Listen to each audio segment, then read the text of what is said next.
Guys, where do you want to start? Because we're keeping very busy tonight.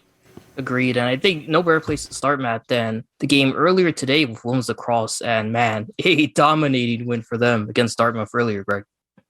Yeah, I got an opportunity to call the game today with Anthony Leon, and really they came out firing. Any questions that you might have had coming out of last weekend's loss to Syracuse were immediately evaporated, and the women came out and took care of business right away.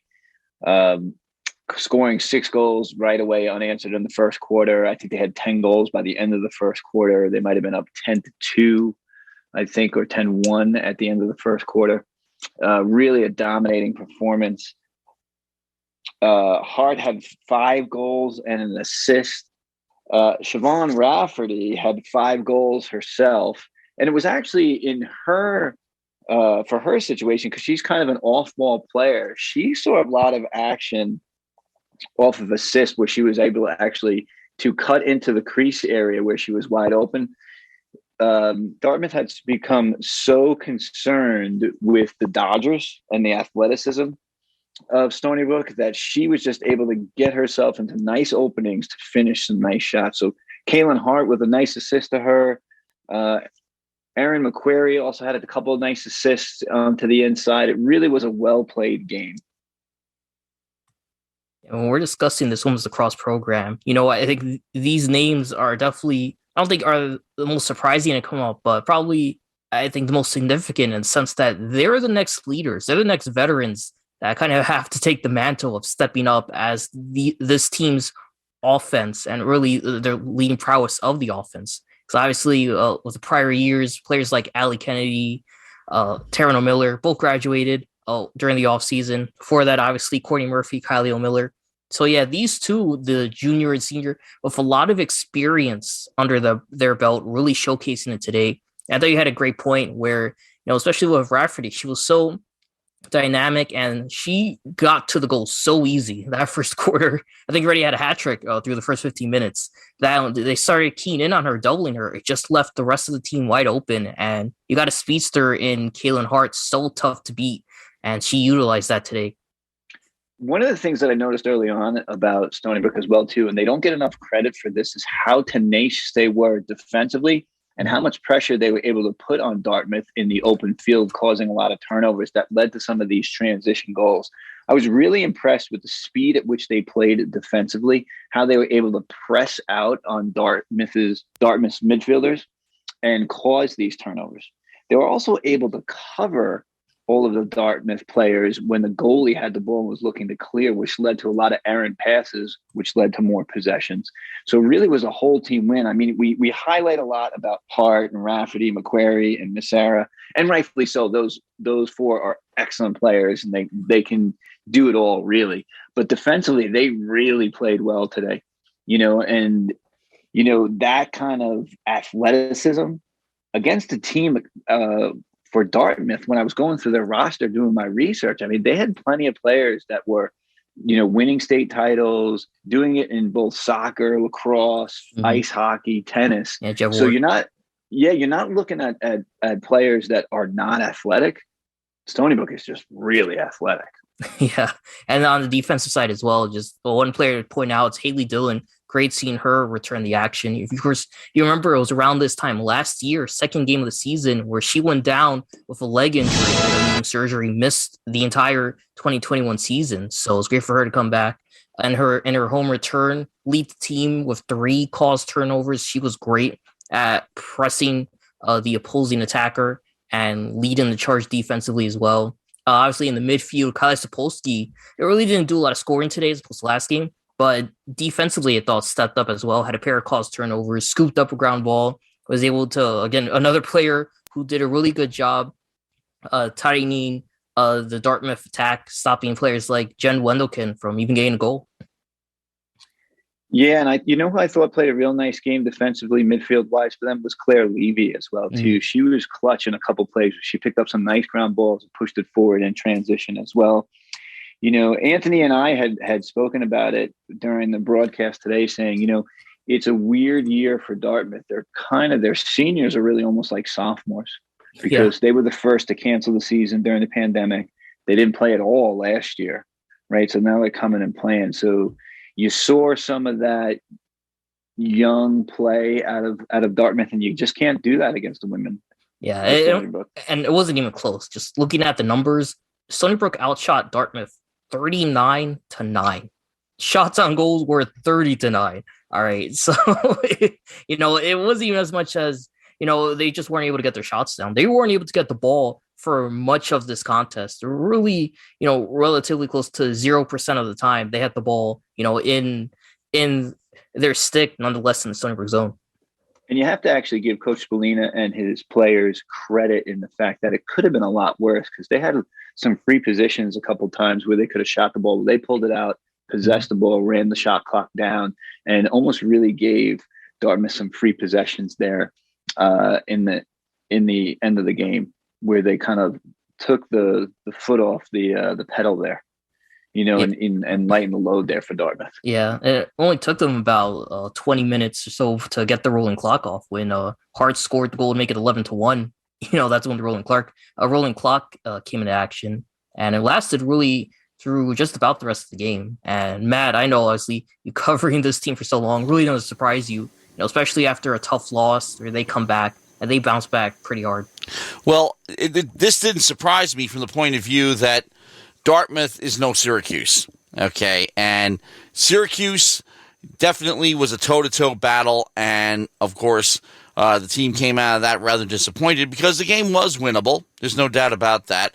And there were, things that Syracuse exposed in the team's early on development, like maybe too many turnovers. Mm-hmm. But then they come home against Dartmouth, and it's kind of a relief because now they can play their game, and because they had to basically play Syracuse's game up there. But the other thing that impresses me overall is that Syracuse and Stony Brook went into that game last week 3-4 and came out of it 3-4. So that was a lot of respect shown to both teams there. That Syracuse ended up winning the game by a goal, but the Seawolves did not go down in the poll. Yeah, I noticed that as well too, man. But yeah, how can you go down on the polls when you have that kind of a game? Right. You see it happen. You see it happen in many different sports. The one thing I will say that I thought was really interesting, and I think credit to both sides, we'll review last week's game here for a second, is Syracuse kind of threw a zone at Stony Brook last week and really slowed down the momentum, but Stony Brook still scored 11 goals in that, so they slowed them down, but how much did they really slow them down? So in a way, you saw how good Stony Brook really could be, where Syracuse is actually kind of throwing some stuff out of the bag of tricks there. Mm-hmm. to do something to disrupt Stony Brook. And Stony Brook, I thought, reacted really well, and they were within the game. I mean, they were right there at the end of the game. And I think, Matt, to your point, decrease in turnovers, increased in their shots on goal, and they caused more turnovers this week. Obviously against the lesser opponent, but that's to expect to do against a lesser opponent. Well, here's what's happening next, because this is going to be an absolute gauntlet by any standard, but if the Seawolves come through it okay, it's definitely going to reinforce their point as a de facto independent. Because I still think that they should. Well, first of all, I don't know what kind of monies have changed hands during the course of the season. I think Stony Brook should sue to get that back. But I think they should also divest themselves of anything related to the America East Conference. I mean, the teams are on the schedule, but I think they should remove the logos. I think they should just say we're an indie now because we have no tournament. We are getting in on our schedule and only on our schedule. And the schedule is strong enough, especially the first half of it, that they should be able to get an at-large bid if they get through it okay. Because coming up is number 7 Florida, number 6 Northwestern, and number 24 Johns Hopkins. So, yeah, I would agree with that. I think that although I will say this, I think they have to beat Florida or Northwestern for that to occur. I'd like to see them beat both. Well, I'd love to see that as well too. But I just feel like if you're going to remain in that top echelon, if they want to it's one thing to lose to number 3 Syracuse and remain in the number 4 team in the country. But if you lose to number 7 and you lose to number 6, then I think you're now out of the top 10.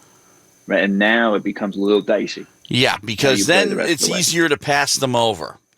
And look, we've seen this program get the shaft from selection committee time and time again, and because they had the automatic qualifier, they couldn't kick them out completely, but they could give them low seeds and bad brackets and end up facing Maryland in the quarterfinals instead of in the national championship game, things like that, and that they could end up doing that again.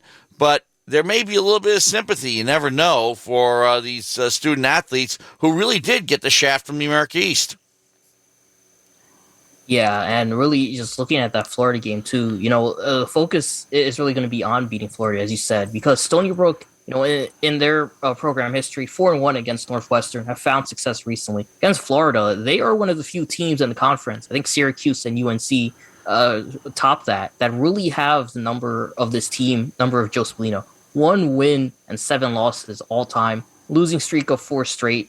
And going back to last year's game, last couple of seasons, they lost 11-10 and 12-10. So these are close, gritty battles. But Florida has always seemed to have Stony Brook's number. And I think the difference is when looking at Florida and Northwestern and Stony Brook play a really similar style. You see that motion offense, see that trap utilized defensively, which all the great teams do in the NCAA as the top teams. But just especially on the attack, you kind of know you have your 2 and 3 stars who really out hustle and fly through the defense, beat the opposing defenders, utilize screens and the pick and roll to get their goals. So Stony Brook and Northwestern, they kind of know what each other's bringing to the table. With Florida, it's really interesting because they utilize more slower approach, more patient approach, really use a lot of that shot clock. But, when they overload one side of the field, they're still able to command a lot of the offense to really move around and get defenses disoriented and allowing their players to get a good shot for goal. And Florida, they're on the downswing. They lost 2 straight. Obviously, it's number 2 North Carolina. Almost every team's losing to them. Number 5 Maryland as well this Saturday. They lost 18-8. And I think seeing a departure, a lot of their stars from the last few years, is definitely playing a factor in them still trying to find their identity. And I think what happens to a team like Florida, are they able to pull players in for, kind of like a one-and-done season where you have somebody transfer in, like Charlie Campbell does, where she transfers in from UVA and is going to play one final season. When you're an established program like Florida, you really don't get a player like that, because they already have players in the background. It's too big of a risk to take that kind of a move and go to a program like that.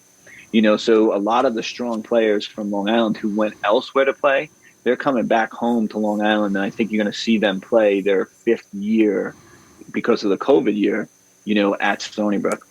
But I think you're right about the gauntlet. I mean, number 7 Florida, number 6 Northwestern, number 24 Johns Hopkins. You got 3 in a week. Look, it was purely intentional, that setup, because it has been the chip on Stony Brook's shoulder. Not that Stony Brook had a chip on its own shoulder. It wasn't of their creation. It was the rest of the women's lacrosse world's creation. And the cronies at the top to make all the decisions in these so-called more established programs. But you don't play anybody. You play in a weak conference. Well, first of all, that's going to change next year. They're going to be in a stronger conference. But even more importantly, fact of the matter is a lot of these schools are like that because you have, let's say, I've even opened up the SEC website for women's lacrosse, and I guarantee you that the top 4 or 5 teams are good, and the rest of them are just the field. And that's the case. It's been the case in the sport. There aren't too many conferences out there that are strong top to bottom. And I think that's for most sports, right? You can make that argument about a lot of sports and a lot of teams. How about ACC men's lacrosse? That's a conference that's strong top to bottom. Yeah, I think the difference with the ACC for the men's lacrosse is there's only you're looking at 5 teams. Yeah, well, it's a minimum 6 in order to get an AQ. Right. So they have 6 with Syracuse added. I guess they have 6, right? But there's not a huge conference. It's not like they have 10 teams in the conference. This is also true. There isn't that downside. Neither does the America East. When you think about it, half the America East schools don't field lacrosse, but one or the other. Now, but to Ken's point a little while ago, Ken, you talked about kind of getting over that hump there, right? And in this next week we have these 3 games here. What you have to do is you just have to, if you're Stony Brook, you just have to go out and play your game, do what you do, and sure, you have to tweak your stuff a little bit to your opponent, but don't worry about playing Florida.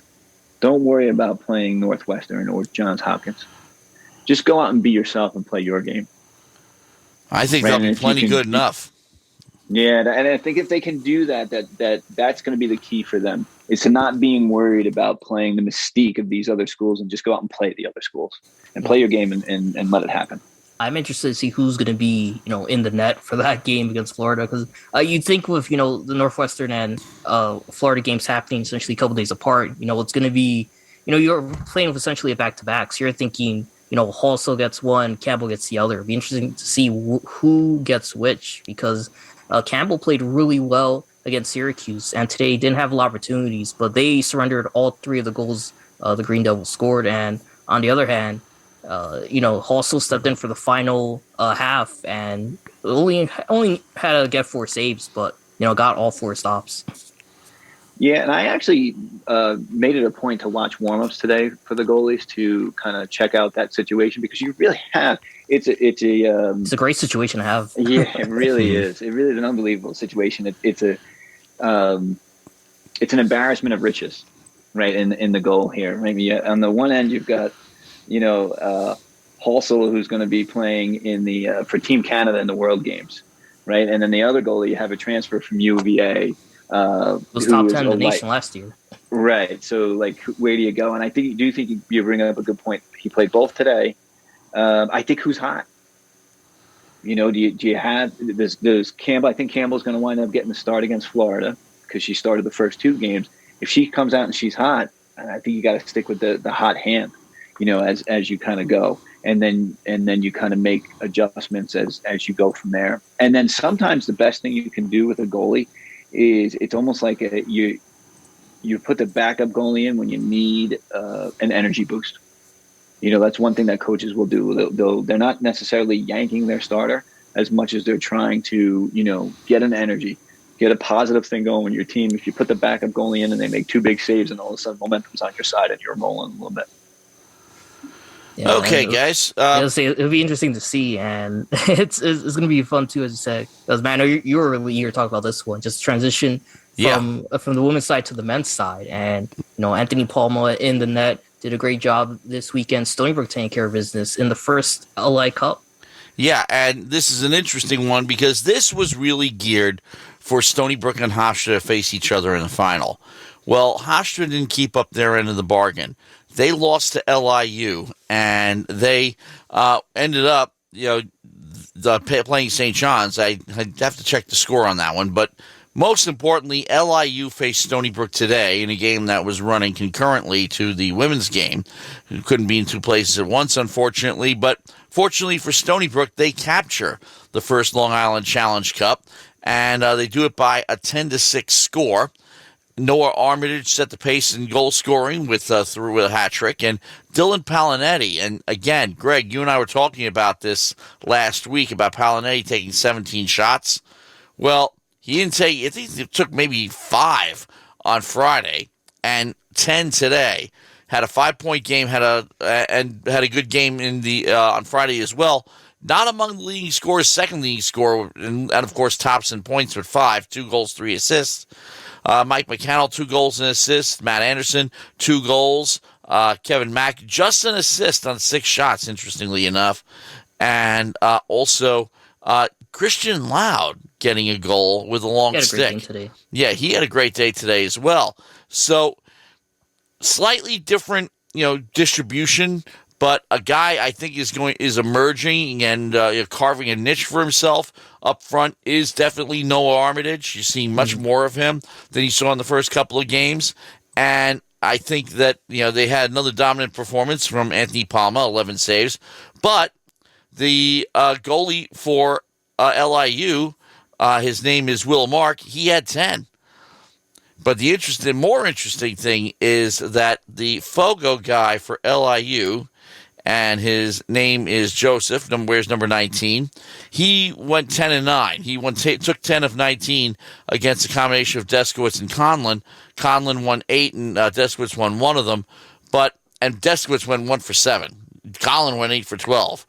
But the interesting thing here is that he really did a job on Hofstra, which is one of the main reasons why LIU won. So Stony Brook's face-off tandem matched up well against him, which is, like I said, Big plus. Big plus, because the Hofstra guys were telling me, he said, watch out for this guy. He made our guy, and our guy was we thought he was pretty good, made our guy look like an amateur. And it's like, wow. But in this case, as it turns out, the Seawolves even got close to even on face-offs, so not really an issue for them. They were really good against St. John's on man up. They were cleaning up on them, and but went 2 for 6, and also allowed 2 for 6 from LIU. And again, it was a fairly even game from that point of view. But the Seawolves, with their superior firepower, came out with the win. Yeah, so a lot to unpack there. The first one I will say with Noah Armitage is he's similar to Rafferty from the girls' game. You've got so many of these dynamic dodgers, and Armitage is able to find himself in open spots where he can catch and finish. And he's been able to do that. But with that as well, too, is the Stony Brook offensive players are now starting to look for him a little more. So he is going to be like gold on the inside because he gets himself the nice openings. He can catch and finish. And it's going to be really important for them moving forward. Now, as far as go ahead, because I'm about to elaborate on your point. Because Palinetti, okay, and Frank Barilli actually sent me a note during the week saying that we were right on commenting on how many shots Palinetti took last week. Palinetti had 3 assists, as we said. He assisted on Anderson goal, he assisted on Armitage, and he assisted on Loud. He obviously heard the show. Was that?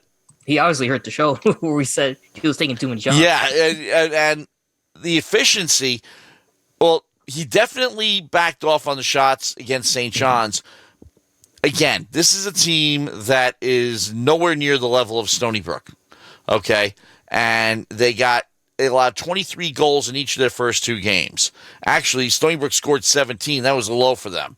Right. So St. John's is, a struggling, young team, and they don't have a lot of firepower. Although they got within 3 once late in the game, but then Stony Brook pulled away. They did give Stony Brook a little bit of trouble. Don't get me wrong. But because they were able to distribute the scoring so much to Seawolves, Palinetti didn't necessarily have to take every single shot. But what the description Frank had was he felt that Palinetti was more of a catch-and-shoot type than a dodger, okay? Like, as we said, Armitage is a dodger. So if Palinetti is a catch-and-shoot, what he should be doing, and this is where it gets interesting, because on his goals, McMahon assisted and Mack assisted. And Mack to Palinetti is going to be a great combo once they get into a rhythm. Yeah, so to talk about Palinetti there for a second, it's funny because I did, after we talked about it on the show, I asked a couple of my friends, and I had some friends that I played with that watched the games this weekend as well, too. And I specifically asked them about Palinetti from the first couple of weeks, and they said, well, first off, let's start with this. Somebody needs to take the reins on the offense early in the season, and he's the guy that can do that. He's got that excitement to him. Very similar to last year. Yeah, but I also think it's like as you're starting to try and figure everything out, somebody actually has to be the lead dog, and he's going to be the lead dog. Yeah, and the first 3 goals he either scored or assisted. And then after that, you can back off a little bit as other guys start to kind of like roll themselves into play. One of my friends who is a college coach, and he said to me, you know what? He picks up a lot of hard ground balls, Palinetti. And he might be a high volume shooter, but if he's picking up difficult ground balls and he's riding hard, like it's not like he's not doing the other end. It's not like he's a guy that's just shooting all the time. This and is true. not riding and not picking up ground balls. If he's picking up hard ground balls and he's riding and he's doing those other things, now this weekend was a little different, right? Where his shots are down a little bit, although I think he took 10 shots today, which is not a huge amount depending on situation. Are you in transition? Are you on the man-up team? You're going to get more shots that way as well, too. He's just also a dangerous shooter. He's a great wind-up. Yeah, other guys are just getting into the action as well, too. And as that happens, his shot level is probably going to decrease as the time goes on. Also, who's got the better matchup? Is there somebody else on the field that can beat their man to get the offense started? And if there are other guys that can do that, then, you kind of go to those other guys. Like today, where you're looking at, or maybe it was against St. John's where Mac has 4 goals and Anderson has 4 goals. Well, then you don't need to take as many shots because other guys have the option. Other guys have the ability to win their matchup, and that gets the offense initiated and that gets it going. Yeah, Anderson actually led in shooting with 8, but he had 4 goals, and Mac had 4 goals and 2 assists. But Palinetti had a couple of very important assists, so he went 2 and 2. So he got his numbers.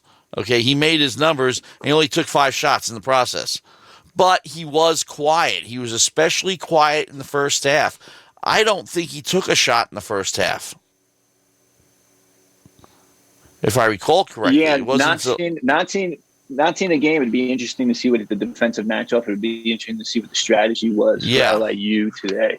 Were they coming out specifically to stop him? Let's not let him beat us. And we're going to slide him early. The first, like I said, he scored 2 of the first 3 goals and assisted on another. Right, making his presence felt. Yeah, immediately. The one thing I will say about the men's team, Ken, is I feel like they're strong up the middle. And when I say strong up the middle, they've got a good goalie. They've got a good defenseman. Like specifically one good defenseman. I would say Lau would be their best defenseman right now. They're good at the face-off X, and they've got Palinetti as a good attackman. So right up the middle, you've got one good in each position. And I think that's a lot. Yeah, and to the credit for the defense today, I thought today was their best game. They really showed up. The short stick middies, I thought they played a really good game, especially on the defensive side. One of the reasons why LIU was held to only 6 goals, they really took away a lot of the angles. And when you just watching that game, for the Pioneers, the Sharks now. The Sharks, they scored almost every goal they had was either in transition or was on their extra man opportunity. It was really only one goal I could think of where they got time and they were able to, find the back of the net. But, the defenders did a really good job just suppressing the attack of the Sharks. And Palma had a really good game as well. 11 saves, 64 save percentage on the afternoon. He's had 10 or more saves in 3 of his first 4 games this season. So, definitely credit to, that side of the field as well, making the offensive side a lot easier, which it was a red flag coming in, as you said, to where, we knew Loud was going to be good and Sabella and, kind of just waiting to see who else is going to step up. Some of the new guys there, like Williams, for example, is looking good. And obviously, as you said, at the X, having Conlon have a really good series, I think, is big, especially because him and Deskowitz really traded the primary X position for really the past couple seasons, but now starting to get a feel for things, I think is going to be key going forward, especially for the next contest against the number 5 ranked Rutgers. Well, I think Coach Anthony Gallardi is trying to get Deskowitz some work, and he'll try to sneak him in wherever he can, but Conlon has been dominant so far. I mean, Conlon's going up against some pretty good Fogos, and he's come out on top. So, you definitely can't discount what he's been able to bring to the table. By the way, the last week's poll had Rutgers at number 5, and guess who the Seawolves face next? Rutgers. Yep. Yeah. 5-0. I think that's going to... We went up from 6, so I don't know what they did yesterday. I have to look it up real quick, but and I think we're all doing it because of course the new poll will come out tomorrow. Yeah, of course, they beat Loyola Maryland. It was a 1-goal game against a team that was 0-3, but number 5 beating number 19. One of the few men's programs that didn't get upset this week. At Loyola, no less. So that's no no mean trick, 13-12. And what's even Had a better, battle I'm back, talking about too. each team scored only one goal in the fourth quarter. Yeah. Yeah, agreed. And for the Scarlet Knights, too, they came back after falling 11-8 in the third quarter. They went on a 5-1 run at the end. And that's definitely, been a killer for both these Stony Brook programs. It's allowing your teams to get on runs and, usually spells the end. And we got two tough teams they're facing in Florida for the women and obviously Rutgers for the men. Can't allow their team to get on runs. You got to, recreate what you did this series and be the team that really controls the run. Yeah, I think it's going to be a really nice matchup against Rutgers. I think Rutgers will be surprised at how powerful Stony Brook's offense is. The test, I think, is going to be on the defensive half. Ken, are they going to be able to – they played well today, but are they going to be able to gel quick enough to really stop a team that has a true number one, attackman on them? Yeah, Ross Scott's really been balling. 15 goals in 5 games, 22 points total, was taking 44 shots. They spread it out well between him. Mitch Bartolo has 12 goals, and Ronan Jacoby has 13. So, those three are really the meat of the attack, and they really do a good job. And Ethan Roll as well is going to, I think, give Palinetti, he's probably going to be pinned on him, a really tough time. He's the senior longstick committee from Islip, and, already has 11 calls turnovers, 13 ground balls scooped up in his 5 games. But talk about go ahead. The key to the game, I think, coming up this Saturday, a little preview action here as Ken goes into it a little bit, is how is Renz Conlon at the faceoff X, and can Anthony Palmer stand on his head again? If you can get those two things, I think the offense is going to score its goals. It might not be Palinetti. I think you got other players that can make that happen. But I do think if they're going to have a chance to win, those two players have to play well.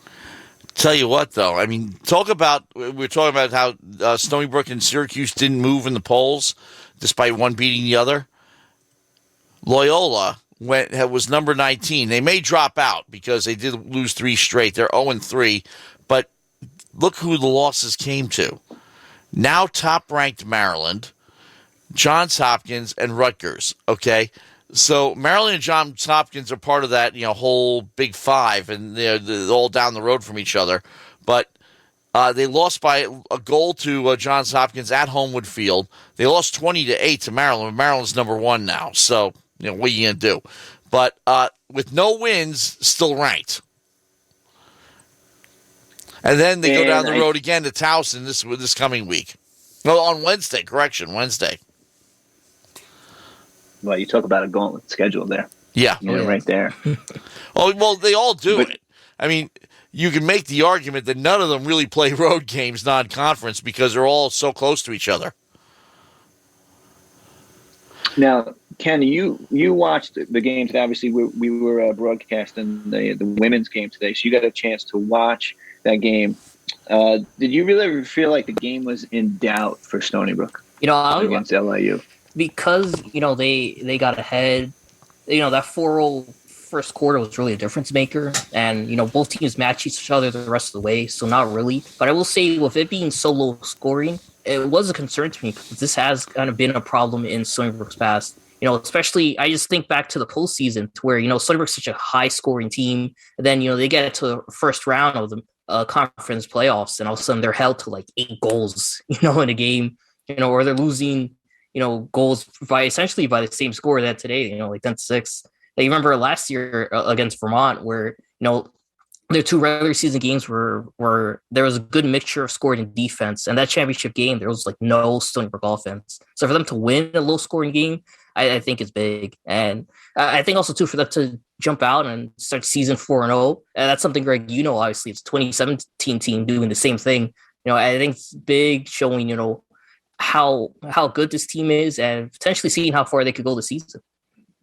Yeah, and it just builds confidence for your team when you're able to do that. No matter who the competition is, just getting wins makes you feel good about yourself, makes you practice harder, makes things a little easier. And as we turn the page or the calendar from February into March, and it starts to warm up a little bit, it becomes a little easier to practice and play as the weather gets a little warmer. I do think that's why the women came out so strong today after a loss against Syracuse. Dartmouth, unfortunately for them, had to bear the brunt of that storm. And then I think it was kind of like the same thing for Stony, but they're building confidence, 4-0. It's the perfect time for them to play Rutgers. They're feeling good about themselves, and they have an opportunity to knock off a real quality team. And I think they got a real shot at it. Before we change subjects, what do you think the practice is going to be like this week? As I said, obviously, the team being 4-0, what are they working on? I think for them right now, well, number one, I think you got to take care of their bodies, right? Because you played 2 games in three days. And in the condition that you did it, Friday night was brutal to play a game. I didn't even want to stand outside, let alone play a lacrosse game in that, right? Today was a much better day to do that, but you had a tough turnaround. You go, and the new theory is it's not the day after the game. It's 2 days after the game. It's the toughest to play. You're actually easier on the body if you play a Friday, Saturday, or a Saturday, Sunday. The day off in between, that third, so Friday, Sunday, that Sunday becomes a difficult day to play. Mm-hmm. So I think, I don't know when they're giving them a day off, because they'll have to have a day off in this situation, maybe tomorrow. If that's the case, then how do you care for their body? So it is kind of like an interesting balance of, yes, we've got to keep them healthy. We got to get them running a little bit. And also we have to prepare for Rutgers at the same time. How do you do that without beating up their bodies? That would be my biggest concern. Right now, that's what I would be thinking about. Right. And then you have it. And since you have the extra time, that's the advantage of playing 2 games in a weekend, is that you can go a whole week before you play, and you get some rest and some playing time. It's even a bigger advantage when you win both games. That's a great point. Absolutely. I know we're excited, obviously, to broadcast that one Saturday at noon, 11:45 pregame on WUSB FM.